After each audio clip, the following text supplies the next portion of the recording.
안녕하세요 여러분. 저는 35년간 노년기 질환과 신체 신호를 연구해 온 박사 최미나입니다.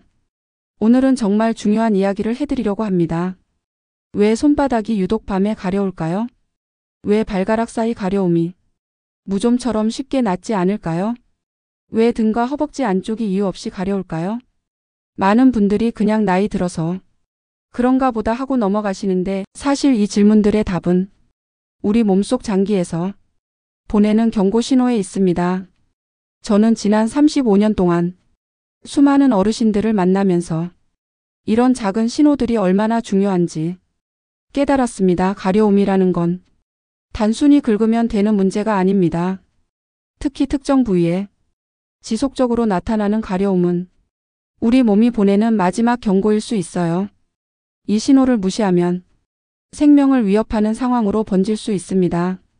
많은 분들이 가려움을 피부 건조나 단순한 알레르기 정도로 생각하시는데, 실제로는 간, 신장, 혈관 건강과 직접 연결된 중요한 신호일 수 있습니다.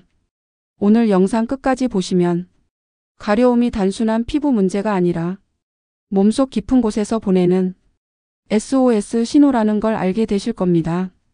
건강한 노후를 위해 꼭 구독과 좋아요 눌러주시고, 여러분이 경험하신 비슷한 증상이나 궁금한 점은 댓글로 남겨주시면 함께 이야기 나누겠습니다.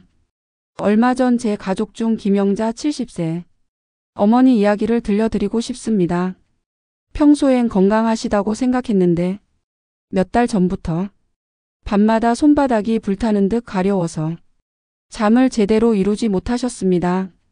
처음엔 그냥 피부가 건조해서 그렇겠지 하시며 로션만 바르고 넘기셨어요.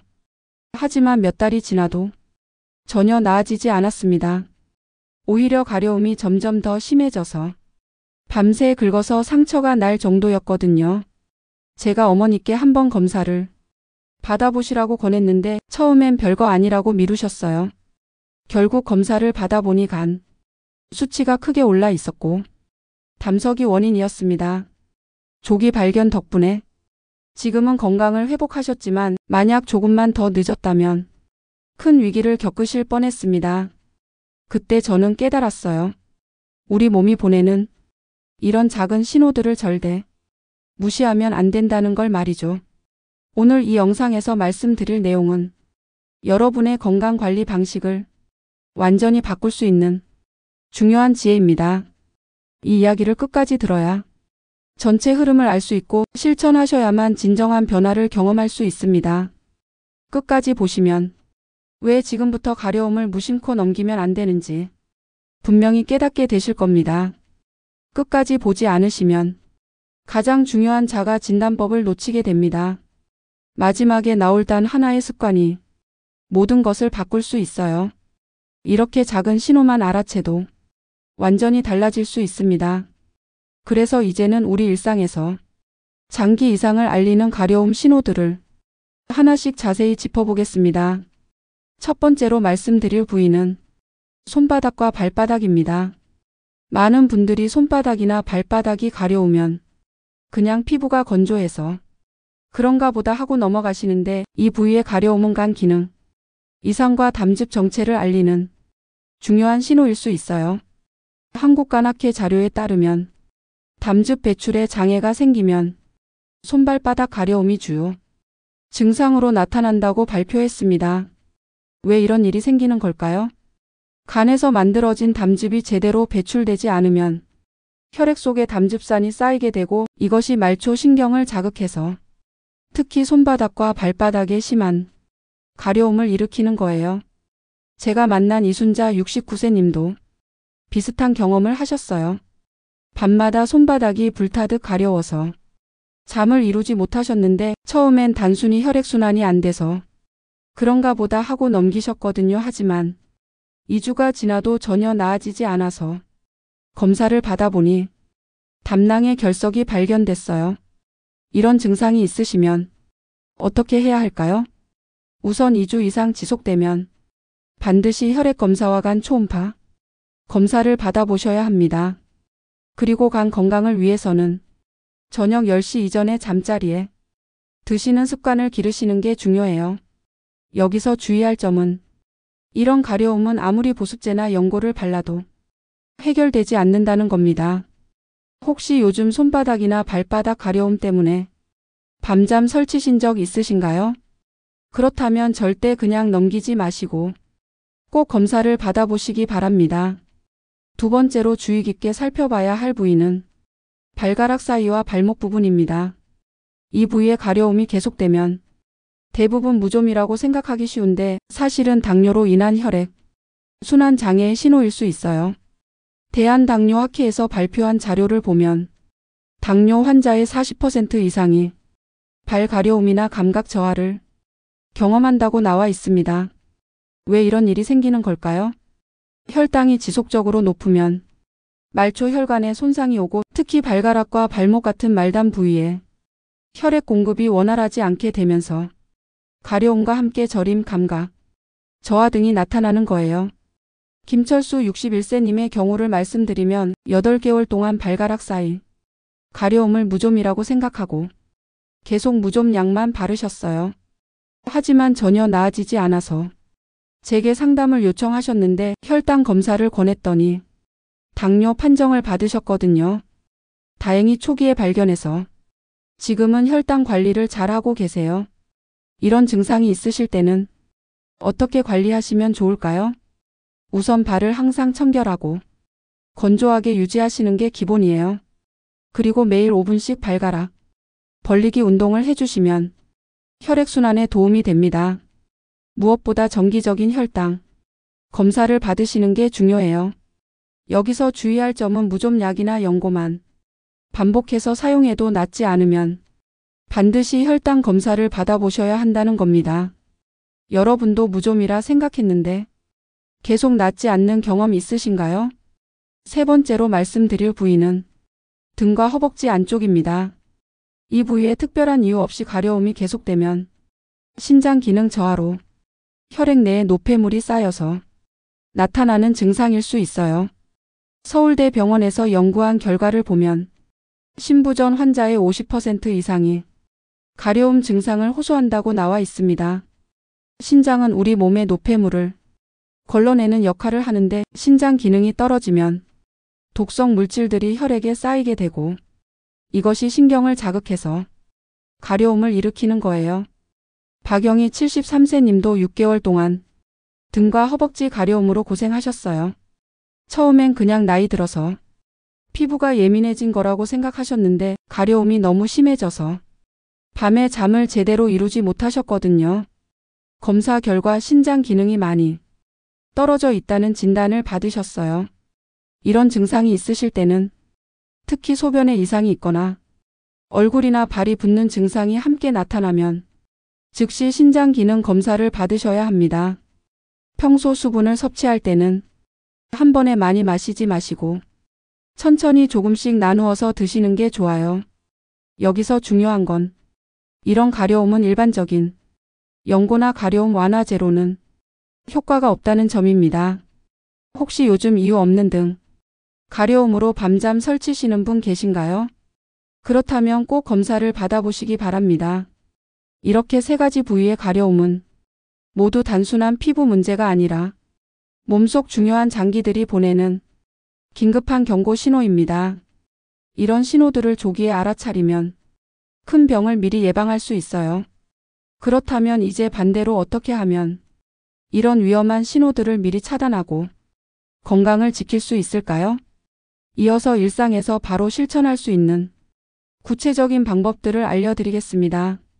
첫 번째로 말씀드릴 실천법은 규칙적인 수면 습관입니다. 많은 분들이 모르시는데 우리 간이 해독 작업을 하는 시간이 따로 있어요. 밤 11시부터 새벽 3시까지가 간이 가장 활발하게 독소를 제거하는 시간이거든요. 그런데 이 시간에 깨어 있으면 간이 제대로 휴식을 취하지 못하고 해독 기능도 떨어지게 됩니다. 늦게 자는 습관이 계속되면 간 회복 기회가 줄어들어서 결국 담즙 배출에도 문제가 생길 수 있어요. 그래서 가능하면 밤 10시 전에는 잠자리에 드시는 걸 권해드립니다. 처음엔 어려우시겠지만 일주일만 실천해 보시면 몸이 적응하면서 훨씬 개운함을 느끼실 거예요. 혹시 요즘 수면 시간이 불규칙하지 않으신가요? 두 번째는 따뜻한 레몬물을 마시는 습관입니다. 레몬에 들어있는 구연산이 간에서 담즙 분비를 촉진시켜주는 역할을 해요. 특히 아침에 일어나서 가장 먼저 마시면 밤새 쌓인 독소 배출에 도움이 됩니다. 만드는 방법은 간단해요. 미지근한 물 한 컵에 레몬 반 개를 짜서 넣으시면 됩니다. 여기서 주의할 점은 공복에 너무 많이 드시면 위에 부담을 줄 수 있으니까 적당량만 드시는 게 좋아요. 매일 아침마다 이 습관을 기르시면 간 건강뿐만 아니라 전체적인 소화 기능도 좋아지실 거예요. 혹시 아침에 물 한 잔 마시는 습관 갖고 계신가요? 세 번째는 발가락 운동입니다. 특히 당뇨로 인한 말초, 혈액순환 장애를 예방하려면 발끝까지 혈액이 잘 돌 수 있도록 도와줘야 해요. 가장 간단한 방법은 발가락 벌리기 운동이에요. 의자에 앉아서 발가락을 최대한 벌렸다가 오므리기를 반복하시면 됩니다. 그 다음엔 발목을 시계 방향으로 10번, 반시계 방향으로 10번 돌려주세요. 이 운동은 하루 5분만 투자하셔도 효과를 볼 수 있어요. 특히 자기 전에 하시면 혈액순환이 좋아져서 잠도 더 잘 오실 거예요. 여기서 주의할 점은 무리하게 하면 발목에 부담을 줄 수 있으니까 천천히 부드럽게 하시는 게 중요해요. 지금 당장 발가락 한번 벌려 보실래요? 네 번째는 올바른 수분 섭취 방법입니다. 신장 건강을 지키려면 적절한 수분 섭취가 중요한데 마시는 방법도 중요해요. 많은 분들이 갈증이 날 때 한 번에 벌컥벌컥 물을 마시시는데 이렇게 하면 신장에 부담을 줄 수 있어요. 대신 조금씩 자주 마시는 게 좋습니다. 한 번에 반 컵 정도씩 30분마다 조금씩 드시는 거예요.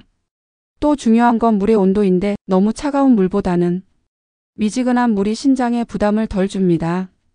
특히 겨울철에는 따뜻한 물을 드시는 게 혈액순환에도 도움이 돼요. 여러분은 평소에 물을 어떻게 마시고 계신가요? 다섯 번째는 자가 진단 체크 방법입니다.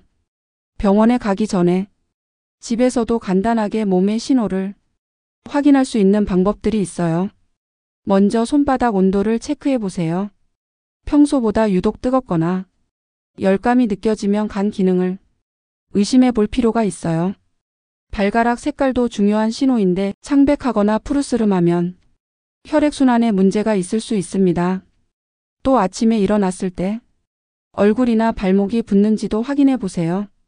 신장 기능이 떨어지면 이런 부종 증상이 먼저 나타나거든요.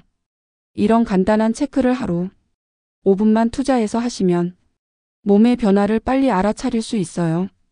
여기서 중요한 건 자가 진단은 어디까지나 참고용이고 증상이 지속되면 반드시 전문적인 검진을 받으셔야 한다는 점입니다. 오늘 밤부터 바로 한번 해보시겠습니까? 이렇게 일상에서 실천할 수 있는 작은 습관들이 우리 몸이 보내는 SOS 신호를 막는데 큰 힘이 됩니다.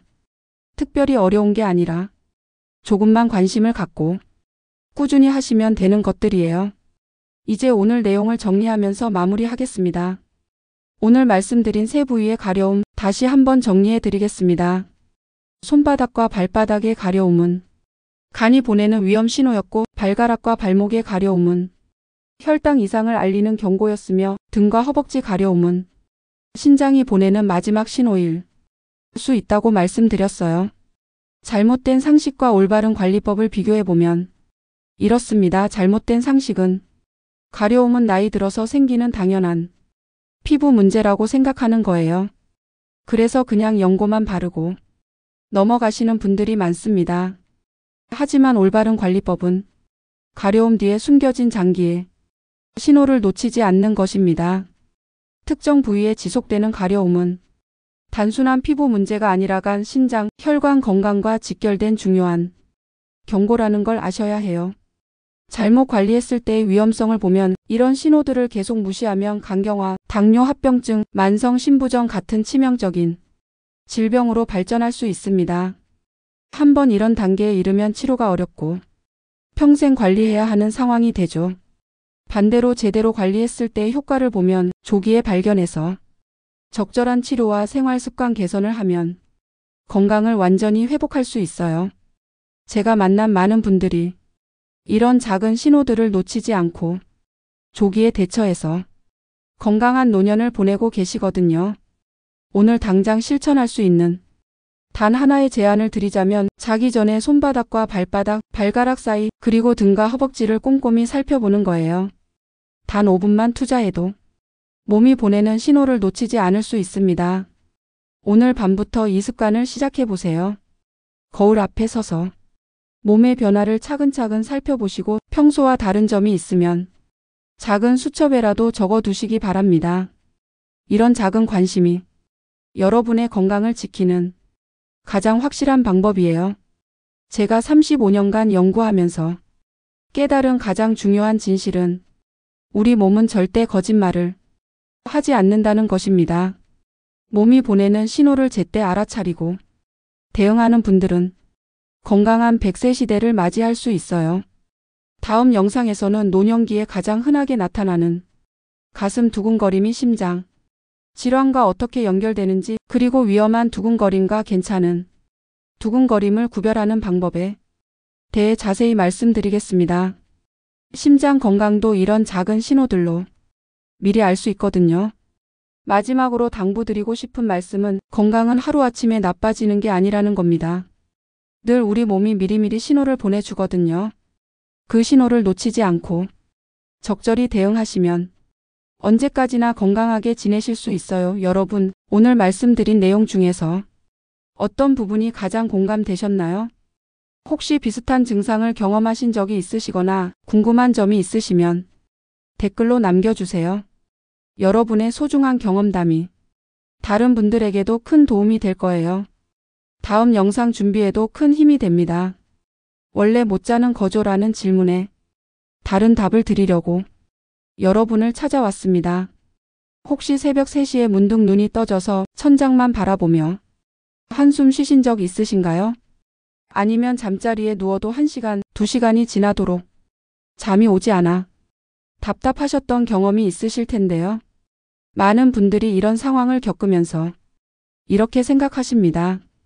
나이가 드니까 어쩔 수 없지.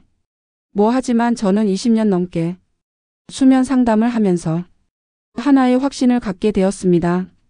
잠은 운이 아니라 습관의 결과라는 것입니다. 그리고 습관은 오늘부터도 바꿀 수 있다는 사실 말이죠. 이 영상을 보시는 동안 여러분의 마음은 변화할 것입니다. 처음엔 불안했던 마음이 공감으로, 공감은 안도로, 그리고 안도는 희망으로 바뀌게 될 거예요.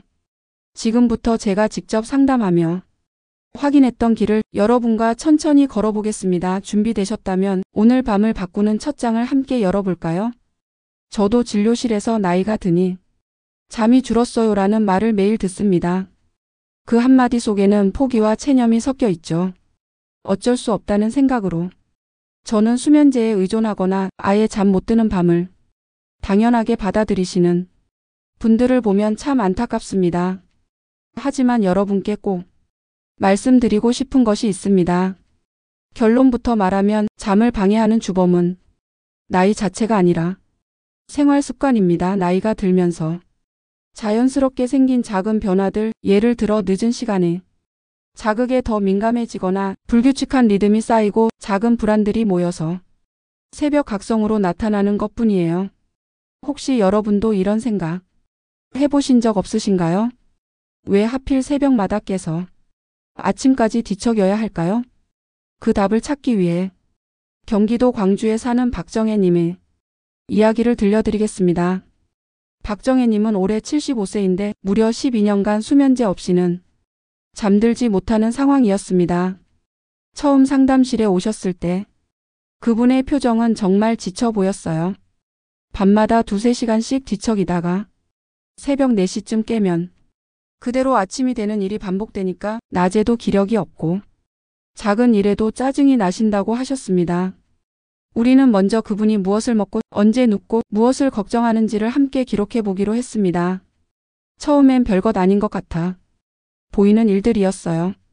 저녁 7시에 드시는 커피 한 잔, 잠자리에서 보는 스마트폰, 밤에 화장실 가려고 일어나면서 확인하는 시계, 그리고 내일 병원 가는 일이나 자녀들 걱정 같은 것들이었죠. 그런데 이런 작은 습관들을 하나씩 바꿔가기 시작하면서 놀라운 변화가 일어났습니다.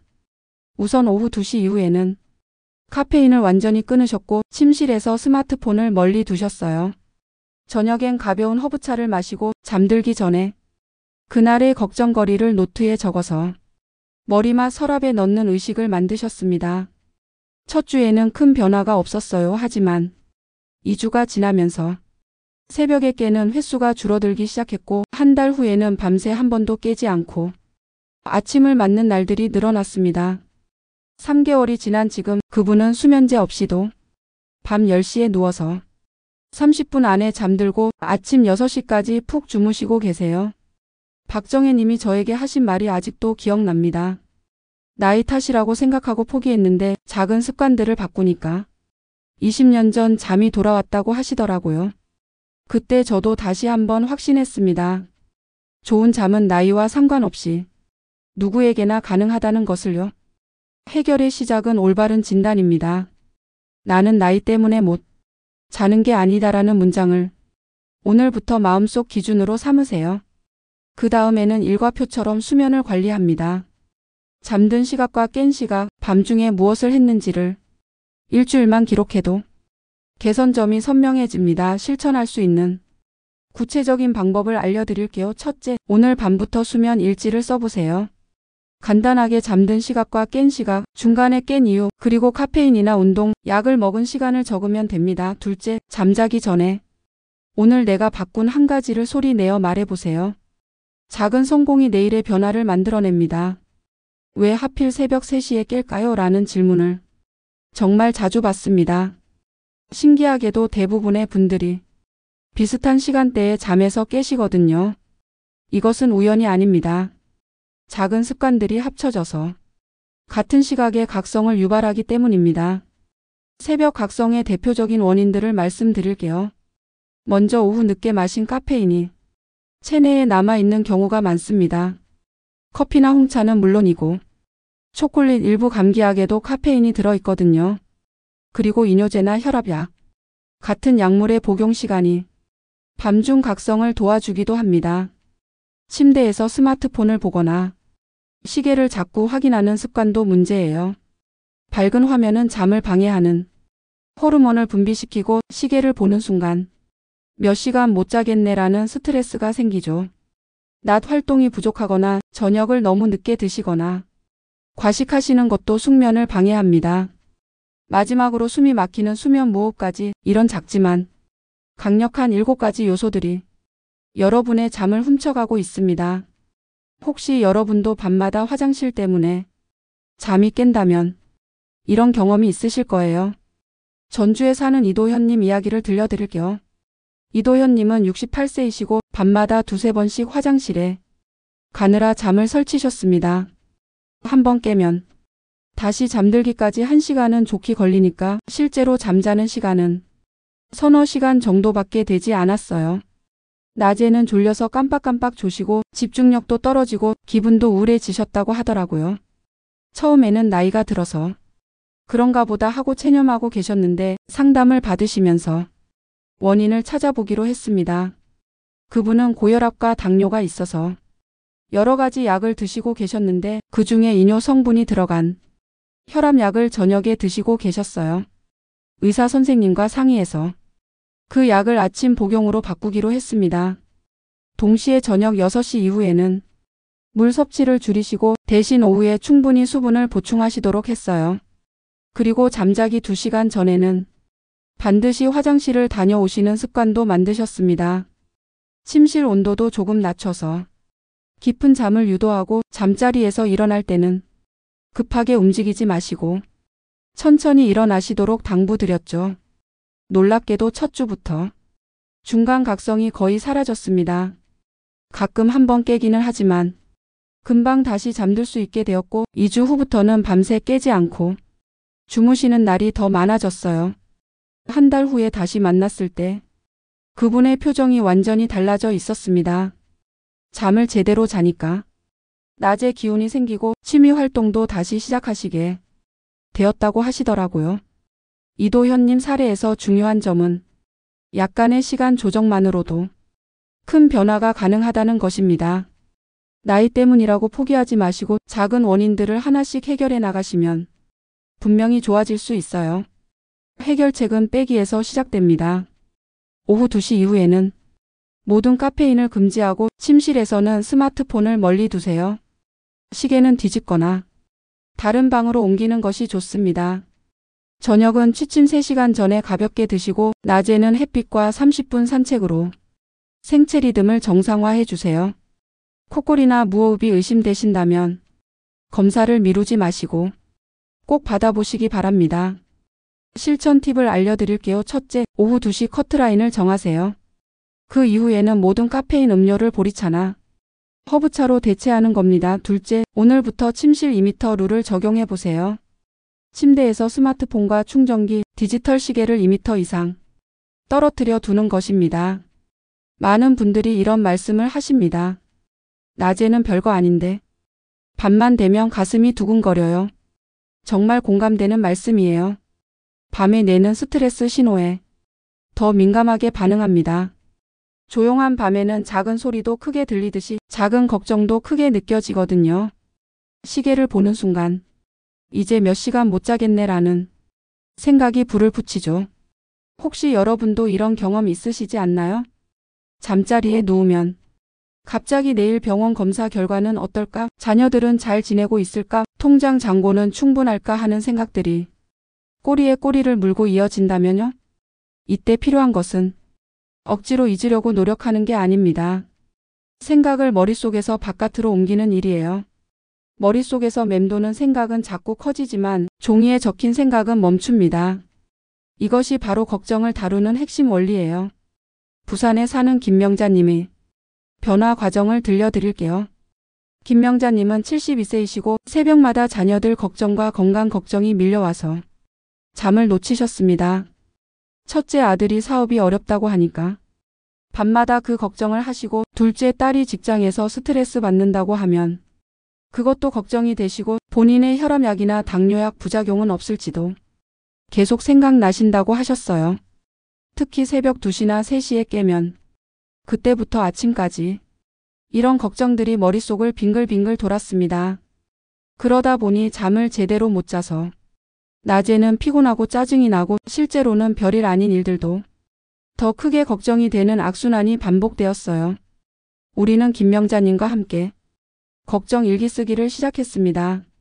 매일 저녁 잠들기 1시간 전에 오늘 하루 걱정되었던 일들을 노트에 적는 거예요.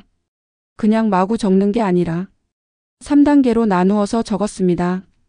첫 번째는 지금 걱정되는 일, 두 번째는 이 걱정에 대해 내가 할 수 있는 일, 세 번째는 내가 할 수 없어서 내일로 미루거나 다른 사람에게 맡길 일, 그리고 이 노트를 내일로 미루는 상자라고 이름 붙인 작은 상자에 넣는 의식을 만들었어요. 상자에 넣으면서 이제 이 걱정들은 내일 다시 생각할게요. 오늘 밤은 푹 쉬겠습니다. 라고 말하는 거죠. 처음에는 좀 어색하다고 하셨지만 점점 익숙해지셨어요. 놀라운 변화가 일어나기 시작했습니다. 첫 주에는 여전히 새벽에 깨셨지만 걱정이 시작되면 이건 이미 상자에 넣었지 하면서 다른 생각을 하려고 노력하셨어요. 2주 후부터는 다시 잠드는 시간이 확실히 줄어들었고 한 달 후에는 새벽에 깨는 횟수 자체가 현저히 줄어들었습니다. 3개월이 지난 지금 김명자님은 걱정이 생겨도 밤에 괴로워하지 않으십니다. 걱정할 시간과 쉴 시간을 분리했기 때문에 잠자리에서는 마음이 편안해지셨어요. 그분이 하신 말씀이 인상적이었는데 걱정을 안 하게 된 게 아니라 걱정하는 방법을 배웠다고 하시더라고요. 해결책은 걱정을 다루는 시간을 밤 이전에 배치하는 것입니다. 저녁에 10분만 오늘의 걱정과 내일의 할 일을 적고 침실 문턱에서 내려놓으세요. 그리고 누웠을 때는 호흡의 속도를 낮춰서 교감신경에서 부교감신경으로 기혈을 바꿔주세요. 구체적인 실천 방법을 알려드릴게요. 첫째, 노트 한 권을 잠 전 걱정 통장으로 정하고 매일 3줄만 써보세요. 걱정거리 한 줄, 할 일, 한 줄, 대응 방법. 한 줄씩 적으면 됩니다. 둘째, 누운 후에는 4-7-8 호흡을 3회 해보세요. 들이마시기 4초, 참기 7초, 내쉬기 8초로 마음의 속도를 늦춰주는 거예요. 좋은 잠은 운이 좋으면 오는 손님이 아닙니다. 미리 깔아두는 길을 따라 매일 찾아오는 친구예요. 그 길을 만드는 루틴이 바로 4-7-8 호흡, 점진적 근육 이완 이미지 연상, 그리고 20분 법칙입니다. 많은 분들이 누우면 오히려 더 잠이 안 온다고 하시는데 이것은 침대를 잠을 못 자는 곳으로 뇌가 기억하고 있기 때문입니다. 혹시 여러분도 침대에 누우면 더 또렷해지는 경험을 해보셨나요? 그렇다면 뇌에게 침대는 편안하고 잠드는 꽃이라는 걸 다시 가르쳐야 합니다. 서울의 정세영님도 바로 그런 경우였어요. 정세영님은 70세이시고 누우면 더 깨어나는 분이셨습니다. 낮에는 졸음이 쏟아져도 막상 잠자리에 누우면 머리가 맑아지면서 온갖 생각이 다 들었대요. 그러면서 시계만 자꾸 쳐다보고 1시간, 2시간이 지나도 잠이 오지 않으니까 더 불안해지는 악순환이 계속되었습니다. 우리는 정세영님과 함께 체계적인 잠드는 루틴을 만들어 보기로 했어요. 먼저 잠자리에 들기 30분 전부터 집 안 조명을 모두 어둡게 했습니다. 그리고 침대에 누워서는 발가락부터 시작해서 종아리, 허벅지, 배, 가슴, 어깨, 팔목, 얼굴까지 순서대로 올라가면서 점진적 근육 이완을 했어요. 방법은 간단합니다. 각 부위를 5초간 힘을 주어 긴장시킨 다음 힘을 완전히 빼면서 이완되는 느낌을 천천히 느끼는 거예요.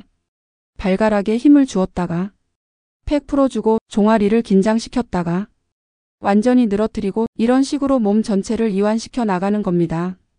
그 다음에는 가장 편안했던 기억의 장면을 떠올렸어요. 정세영님은 어릴 때 할머니 댁 마당에서 아침 햇살을 받으며 할머니가 주신 수박을 먹던 기억을 선택하셨습니다. 그 장면을 오감으로 생생하게 그려보는 거예요. 따뜻한 햇살이 볼에 닿는 느낌, 달콤한 수박맛, 새들이 지저귀는 소리, 할머니의 따뜻한 손길까지 모든 감각을 동원해서 그 순간에 머무르려고 했습니다. 하지만 처음에는 쉽지 않았어요. 이완을 하다가도 다른 생각이 들어오고 이미지에 집중하려고 해도 걱정이 끼어들었죠. 그럴 때는 억지로 밀어내려고 하지 말고 생각이 들어왔네 하고 인정한 다음 다시 호흡이나 이완으로 돌아가라고 알려드렸어요. 가장 중요한 것은 20분 법칙이었습니다. 이 모든 과정을 해도 20분이 지나서 잠이 오지 않으면 과감히 침대에서 일어나는 거예요. 그리고 거실이나 다른 방에서 조용한 음악을 듣거나 지루한 책을 읽으면서 졸림이 올 때까지 기다렸다가 다시 침대로 돌아가는 것입니다. 왜 20분일까요?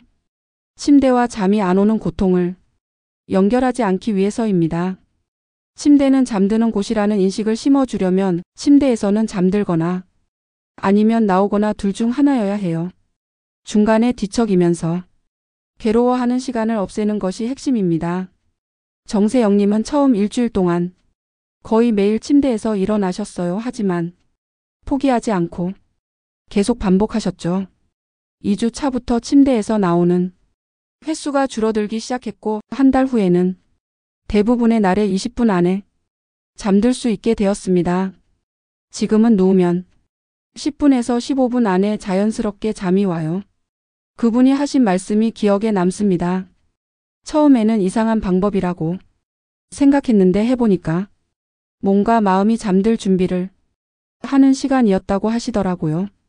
특히 점진적 근육 이완을 하면서 몸의 긴장이 풀리는 걸 처음 느껴봤다고 하셨어요. 구체적인 방법을 정리해 드릴게요. 침대에 눕기 전에 조도를 낮추고 4-7-8 호흡을 3회 합니다. 그 다음 발끝에서 얼굴까지 긴장 5초 이완으로 올라가세요. 평온한 장면을 오감으로 그리며 머물다가 20분이 지나도 잠이 오지 않으면 과감히 자리에서 일어나서 거실에서 조용한 활동을 하며 졸림을 다시 모아 침대로 돌아오는 것입니다. 실천 팁을 드릴게요. 첫째, 오늘 밤 호흡 이완 이미지 20분. 이 4단계를 메모지에 써서 머리맡에 붙여두고 순서대로 실행해 보세요.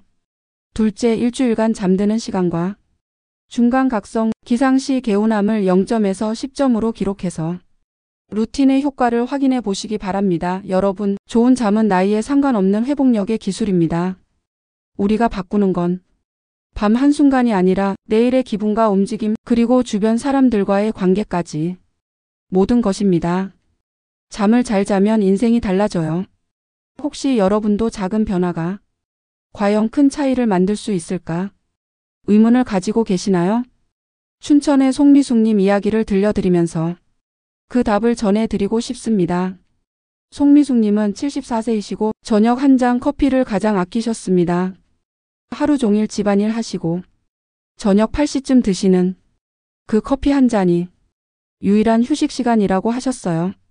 그런데 그 커피 때문에 밤에 잠을 못 잔다는 걸 알게 되면서 고민이 시작됐습니다. 처음에는 정말 포기하기 어려워하셨어요.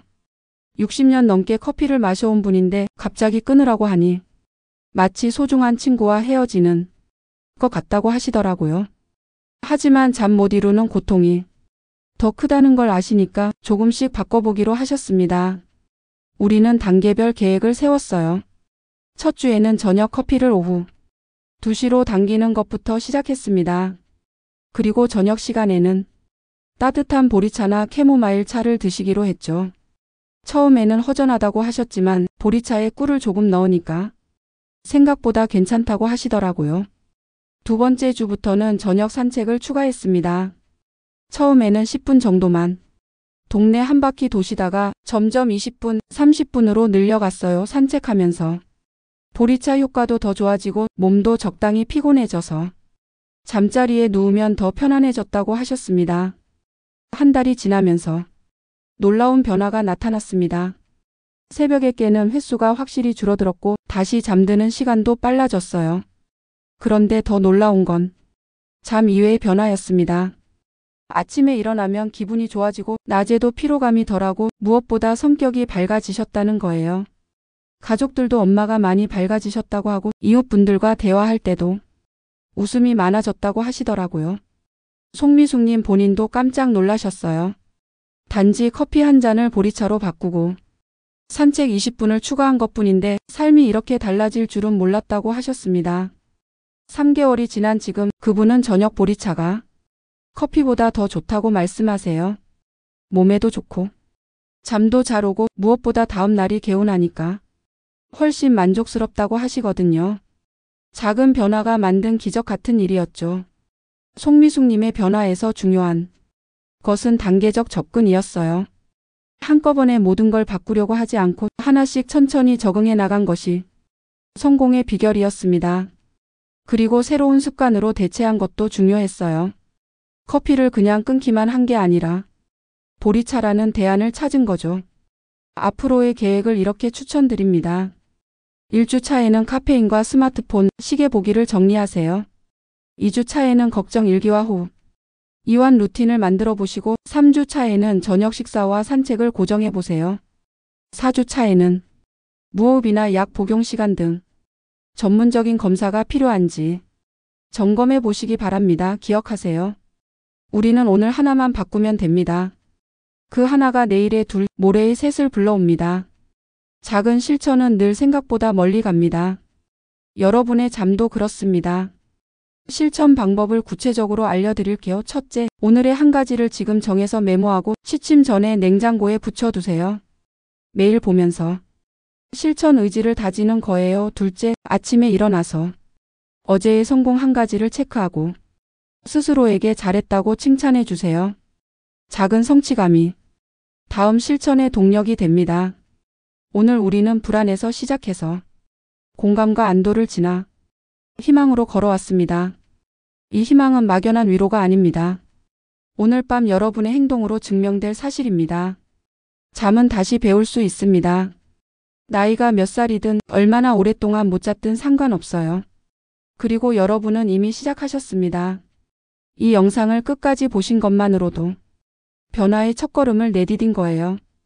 이제 조명을 낮추고 호흡을 세며 걱정을 노트에 내려놓으세요. 작은 습관들이 모여서 큰 변화를 만들어낼 것입니다. 여러분의 잠도, 여러분의 내일도 분명히 달라질 거예요. 내일 아침 조금 더 가벼운 발걸음으로 만나 뵙겠습니다. 여러분의 건강한 밤, 건강의쌤이 옆에서 함께 지키겠습니다. 오늘도 시청해 주셔서 고맙습니다.